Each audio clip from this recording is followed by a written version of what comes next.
Baiklah, kami dari kelompok 2 akan, melakukan diskusi mengenai farmakodinamika obat yang beranggotakan. Perkenalkan, saya Nadila Yulandari, NIM F1F11 9001. Perkenalkan, saya Des Nabila Putri, NIM F1F11 9007. Perkenalkan, saya Mira Ovita Damayani, NIM F1 F1 19045. Perkenalkan, nama saya Sarah Dinora Stanggang, NIM F11949. Perkenalkan, saya Mentari Soleha, NIM F1 F1 19051. Perkenalkan, nama saya Andini Putri dengan NIM F1 F11973. Perkenalkan, nama saya Afifah Rizkonisa, NIM F1F11979. Assalamualaikum warahmatullahi wabarakatuh. Baiklah, pada kesempatan kali ini saya Des Nabila Putri dan rekan saya Afifah Rizkonisa akan menjelaskan mengenai target aksi obat. Yang akan Des jelaskan pertama yaitu level aksi obat. Tingkatan utama aksi obat dari yang sederhana menuju yang ke kompleks. Pertama ada molekul, subseluler, sel, organ atau jaringan, organisme utuh, dan interaksi antar organisme. Nah, selanjutnya bagaimana sih mekanisme aksi obat? Bagaimana cara obat bekerja sehingga menimbulkan efek? Yaitu ada dua cara, non-spesifik dan spesifik. Pada yang non-spesifik, aksi yang tidak diperantarai interaksi obat dengan target obat spesifik atau reseptor. Dia berdasarkan sifat kimia fisika yang sederhana. Sedangkan yang spesifik, aksi diperantarai interaksi obat dengan target obat spesifik atau reseptor. Target obat spesifik yaitu termasuk reseptor, enzim, molekul, pembawa, kanal ion, dan kanal ion. Mekanisme aksi non-spesifik ada dua, yaitu sifat fisika dan sifat kimia. Pada sifat fisikanya terdapat massa fisis, osmosis, absorpsi, rasa, radioaktivitas atau radioopasitas, pengendapan protein, barrier fisik, dan surfaktan. Sedangkan sifat kimianya terdapat aktivitas asam basa, pembentukan helat, aktivitas oksidasi dan reduksi. Nah, Des akan memberikan contoh aksi obat berdasarkan sifat fisikanya, yaitu yang pertama ada massa fisis. Laktulosa dan biji psilium akan mengabsorpsi air jika diberikan secara peroral, sehingga volumenya akan mengembang dan memacu peristaltik dan purgasi. Contoh sifat fisika yang selanjutnya yaitu ada barrier fisik. Sukralfat atau kompleks aluminium hidroksida dengan sukrosa sulfat melapisi membran mukosa lambung sehingga melindungi lambung dari serangan pepsin atau asam. Baiklah, berikutnya contoh aksi obat berdasarkan sifat kimianya. Yang pertama ada aktivitas asam dan basa. Antasida atau aluminium hidroksida merupakan aktivitas basa. Nah, sehingga dia bisa menetralisasi kelebihan asam lambung dan digunakan sebagai pengobatan ulcer lambung atau MAH. Yang selanjutnya yaitu pembentukan helat, eta atau etilen diamin tetraasetat dan dimercaprol membentuk kompleks kelat dengan logam-logam seperti timbal atau tembaga, sehingga logam tersebut dapat dikeluarkan dari tubuh dan toksisitasnya berkurang. Contoh aksi obat berdasarkan sifat kimia yang berikutnya yaitu aktivitas oksidasi reduksi. Kalium permanganat dalam konsentrasi rendah mengaktifasi oksidasi morfin, stricin dan akotinin serta pikrotoksin sehingga toksisitasnya berkurang. Terima kasih. Penjelasan berikutnya akan dilanjutkan oleh Afifah Rizkonisa. Terima kasih. Saya Afifah Rizkonisa, NIM F1F11979. Baiklah, di sini saya akan menjelaskan tentang mekanisme aksi spesifik.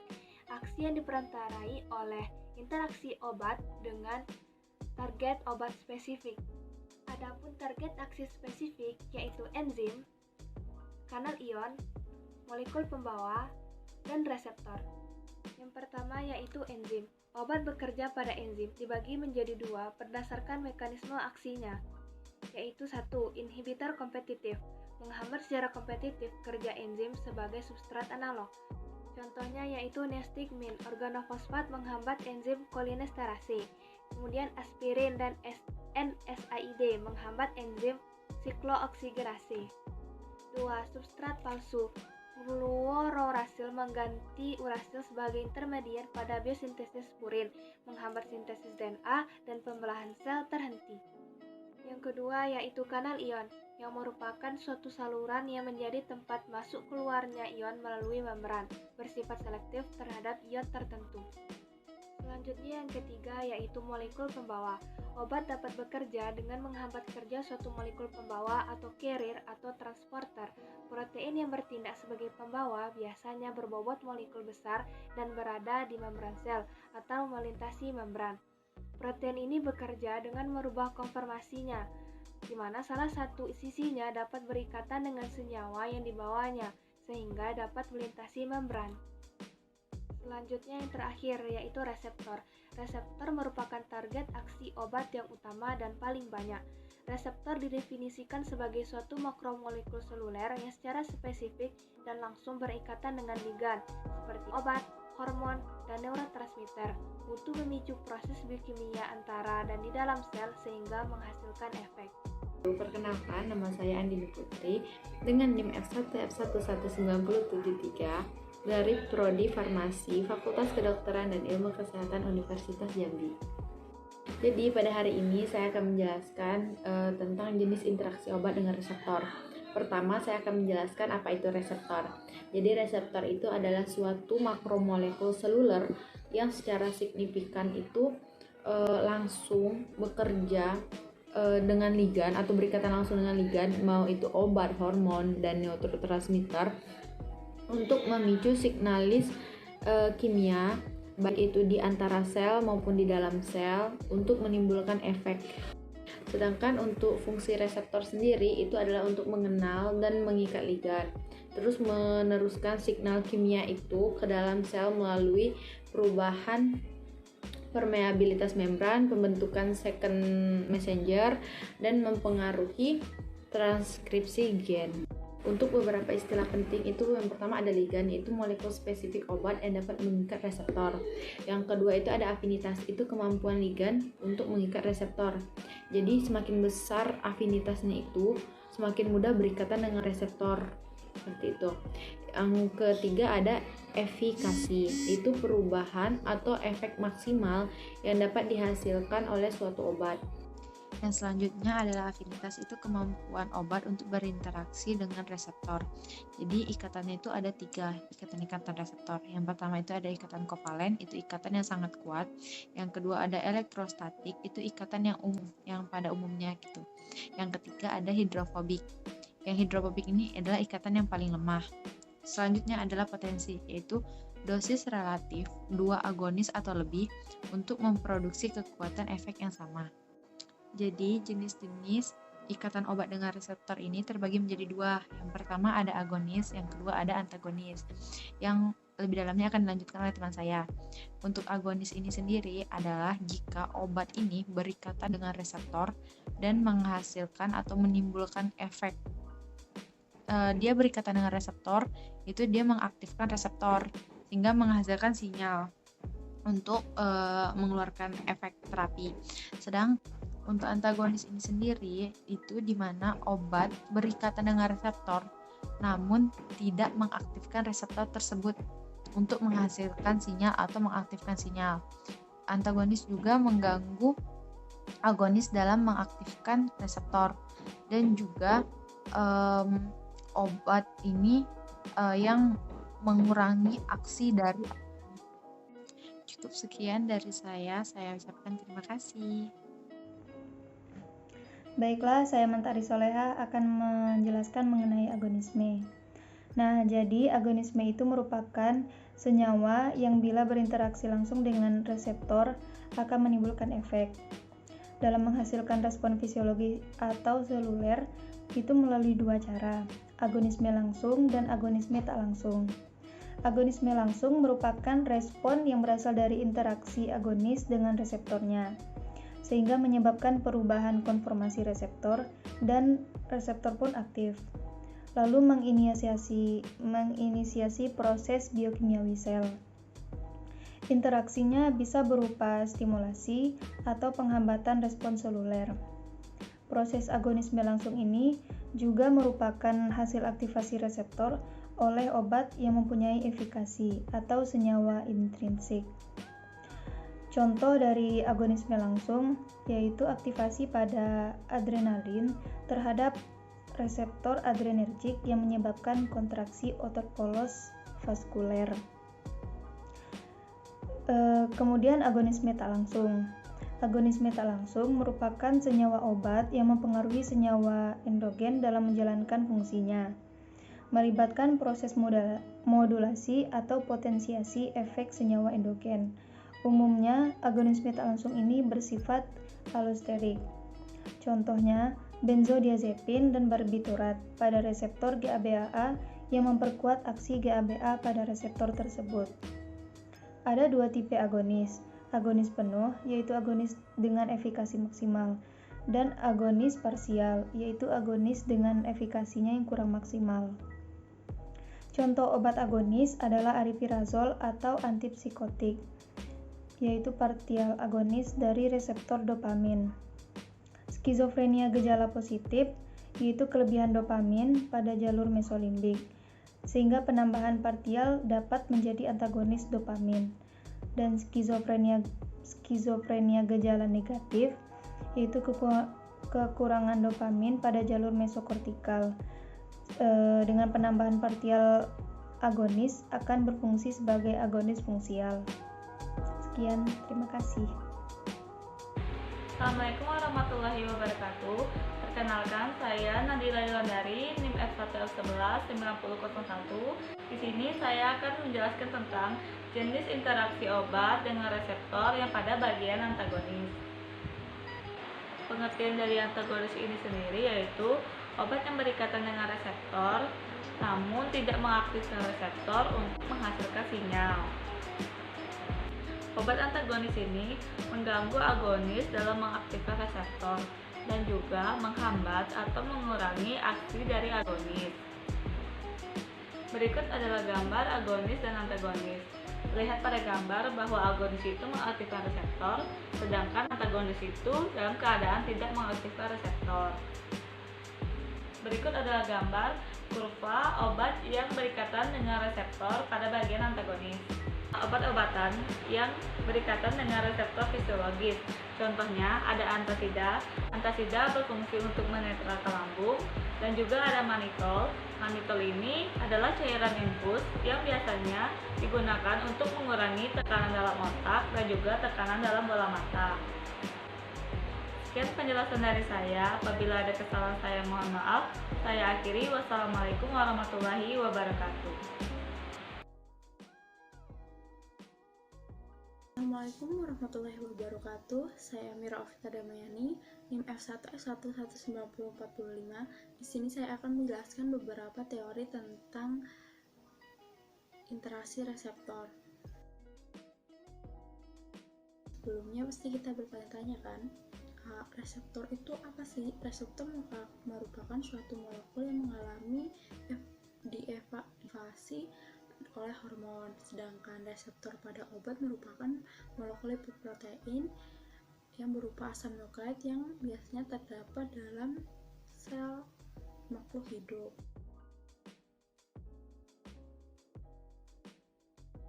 Tentang teori klasik.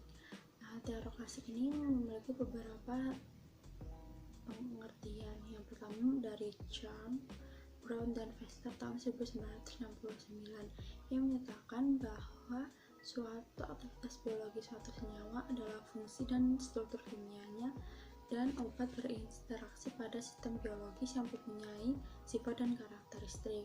Terusnya ada menurut Langery tahun 1978, di mana dia melakukan merupakan studi efek antagonis dari entropin dan pirokapin yang memperkenalkan konsep reseptor untuk pertama kalinya.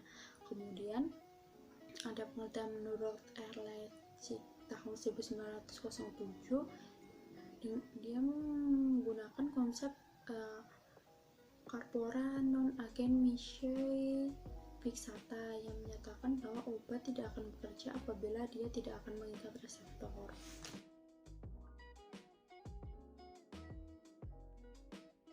Nah, selanjutnya kita akan membahas tentang teori oksupansi atau teori penduduk, di mana teori ini menurut Gandum dan Craig menyatakan bahwa identitas efek farmakologis suatu obat ini langsung berdasarkan jumlah reseptor yang diduduki oleh obat tersebut, di mana reseptor biologis akan hilang apabila kompleks reseptor tersebut mengalami disosiasi. Menurut Langley, di mana terdapat dua tahap interaksi obat dengan reseptor, di mana tahap pertama ini merupakan kompleksifikasi antara obat dengan reseptor yang disebut dengan afinitas. Afinitas sendiri memiliki pengertian yaitu kapasitas obat yang akan berikatan dengan reseptor. Kapasitas ini tergantung pada komponen dari obat ataupun reseptor.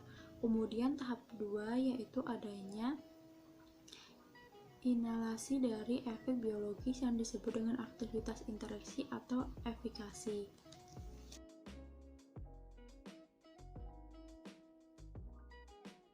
Teori selanjutnya adalah teori kecepatan atau rate teori yang dikemukakan oleh Platon yang menyatakan bahwa obat dinyatakan aktif apabila dia bertemu atau bertumbuh dengan reseptornya. Dalam teori ini juga dinyatakan bahwa aktivitas farmakologis suatu senyawa ini dipengaruhi oleh pembentukan dan penguraian dari obat dalam reseptornya dan bukan jumlah reseptor yang diduduki. Selanjutnya yaitu agonis itu mempunyai efek pembentukan dan penguraian yang cepat, di mana penguraian ini jauh lebih cepat dibandingkan dengan pembentukan. Sedangkan untuk antagonis sendiri, dia merupakan kebalikan dari agonis, di mana dia pembentukannya lebih cepat, sedangkan untuk penguraian dia lambat. Nah, untuk agonis parsial sendiri, dia itu memiliki kecepatan yang menengah untuk reseptor obat. Sekian penjelasan mengenai teori klasik, teori oksupansi atau teori penduduk, dan teori atau teori kecepatan dalam teori interaksi reseptor. Halo, perkenalkan nama saya Saredno Rastanggang, NIM F11949. Pada video kali ini, saya akan menjelaskan mengenai teori interaksi obat dengan reseptor. Teori selanjutnya adalah induced feed theory. Induced feed theory ini dikemukakan oleh Kosland, yang dimana biasanya digunakan dalam aksi enzim dan substrat. Teori ini juga bisa digunakan dalam interaksi obat dan reseptor. Ketika obat atau substrat itu mendekati respon atau enzim, ia akan mengindukasi terjadinya perubahan konformasi menuju pada arah yang lebih penting. Lalu perubahan konformasi sendiri itu merupakan awal terjadinya respon biologis. Respon atau enzim itu biasanya bersifat elastis dan juga dapat kembali ke bentuk semula atau konformasi semula. Teori induced feed ini itu bisa juga disebut dengan teori lock and key, yang dimana seperti yang kita ketahui substrat dan enzim itu akan menyatu jika keduanya itu cocok atau sesuai. Berdasarkan teori ini, agonis akan mengindukasi terjadinya perubahan konformasi dan akan menimbulkan terjadinya respon biologis, sedangkan antagonis itu tidak terjadi perubahan antar konformasinya. Biasanya itu disesuaikan dengan rate teori. Dua teori yang disusun oleh Indusfit ini adalah teori gangguan makromolekuler dan teori aktivasi agregasi.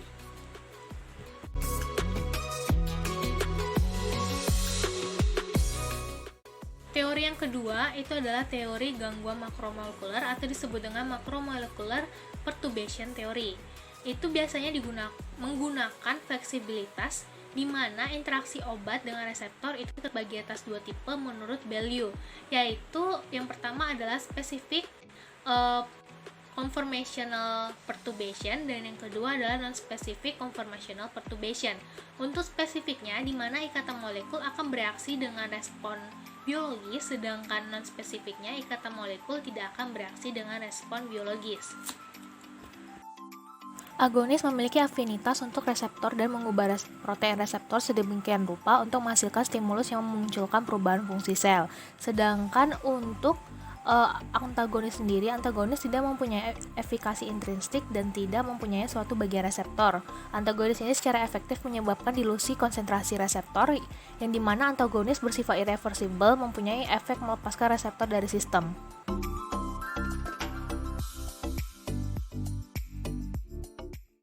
Teori selanjutnya adalah teori aktivasi agregasi, yang dimana ini merupakan perluasan dari teori macromolecular perturbation yang didasarkan pada teori Indusfit.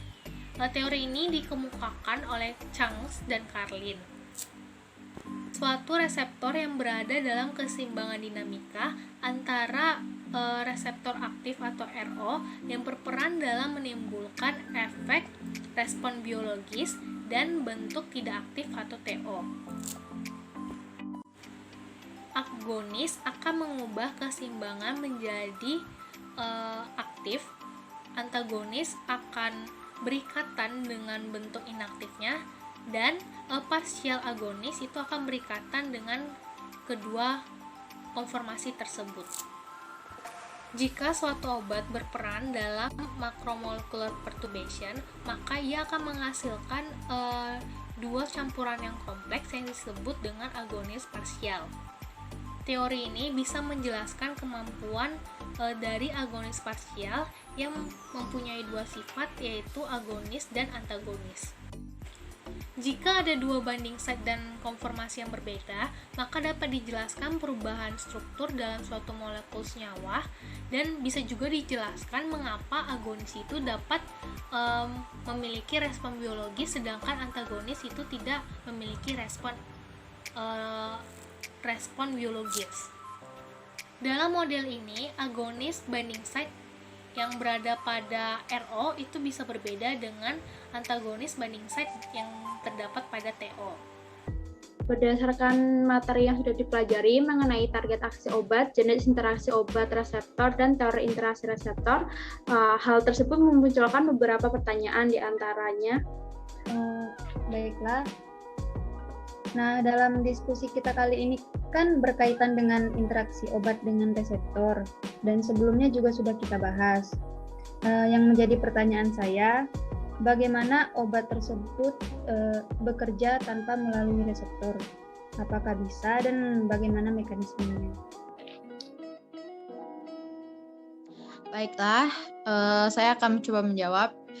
Jadi obat itu bekerja tanpa melalui reseptor tuh bisa melalui beberapa tahap, yaitu bekerja pada kanal ion, itu C antagonis, lokal anestesi, dan kardiak glikosida. Yang kedua itu dengan mengubah fungsi enzim, jadi COX inhibitor, MAO inhibitor, dengan ACHE inhibitor.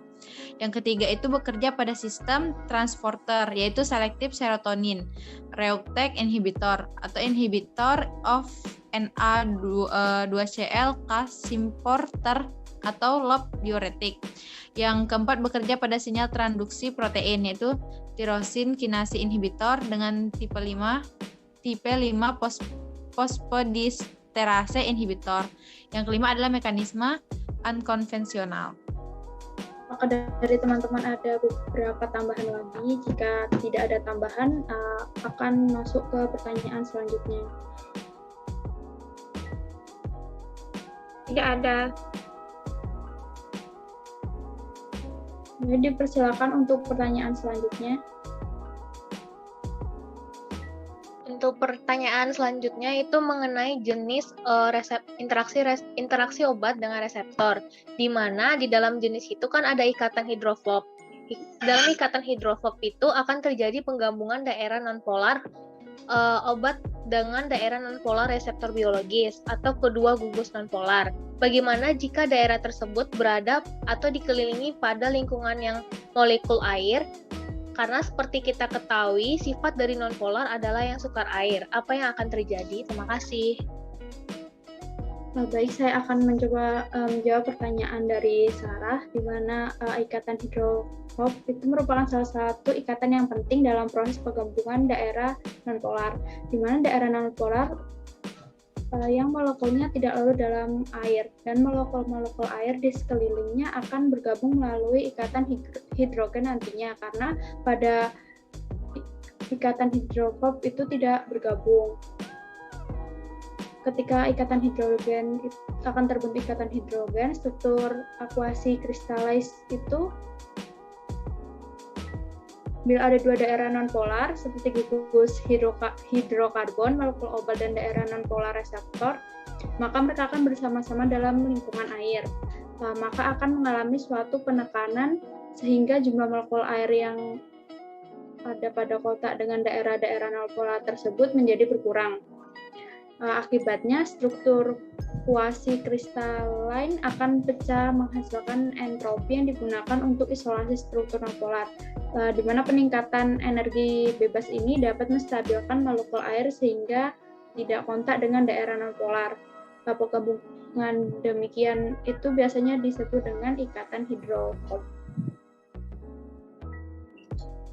Baiklah, saya izin menambahkan jawaban dari Mira. Di sini bila ada dua buah gugus nonpolar seperti gugus lipofilik pada suatu obat dan gugus nonpolar pada reseptor yang masing-masing dikelilingi oleh molekul air saling mendekat satu dengan yang lain, maka molekul air ini akan menjadi kacau dalam usaha untuk bergabung dengan molekul air yang lain. Peningkatan kekacauan molekul air akan meningkatkan entropi yang berakibat pada menurunnya energi bebas yang menstabilkan kompleks obat reseptor. Stabilisasi yang dilakukan untuk menjaga stabilitas kompleks obat reseptor akibat menurunnya energi bebas kompleks obat reseptor disebut dengan interaksi hidrofobik. Interaksi ini bukan merupakan gaya atraktif dari dua gugus nonpolar yang larut satu dengan yang lainnya, tetapi lebih merupakan kompensasi dari turunnya energi bebas gugus nonpolar karena meningkatkan entropi dari molekul air yang mengelilinginya. Sekian dari saya, terima kasih. Apakah dari teman-teman ada penambahan lagi? Tidak ada untuk sekarang. Baik, dilanjutkan oleh pertanyaan selanjutnya. Baiklah, pertanyaan selanjutnya yaitu berdasarkan dari materi yang telah dipaparkan tadi, terdapat agonis parsial, maka dari itu saya ingin bertanya dari contoh dari agonis parsial dan jelaskan kenapa obat tersebut termasuk dalam agonis parsial. Terima kasih. Baiklah, saya izin menjawab pertanyaan dari Kak Viva. Agonis parsial adalah obat yang berikatan dengan reseptor dan mengaktifkannya tetapi tidak sebesar full agonis. Walaupun pada dosis supramaksimal, partial agonis tidak bisa menimbulkan efek obat yang optimal. Contohnya yaitu nalorfin. Dengan morfin sebagai agonis penuhnya dan naloxon sebagai antagonis kompetitif murni. Nalorfin dapat digunakan sebagai antagonis pada keracunan morfin. Tetapi jika diberikan sendiri, nalorfin juga menimbulkan berbagai efek opiat dengan derajat yang lebih ringan. Sedangkan naloxon tidak mempunyai efek agonis. Dia akan mengantagonisasi dengan sempurna semua efek opiat dari morfin. Terima kasih. Baik, berdasarkan pemaparan pertanyaan dan pemaparan jawaban, apakah ada tambahan lagi dari teman-teman untuk jawaban pertanyaan? Dari saya tidak ada. Baik, jika tidak ada, mungkin hanya sekian video dari kami. Kami dari kelompok 2 minta maaf jika ada salah kata. Kami akhiri. Assalamualaikum Waalaikumsalam warahmatullahi warahmatullahi wabarakatuh.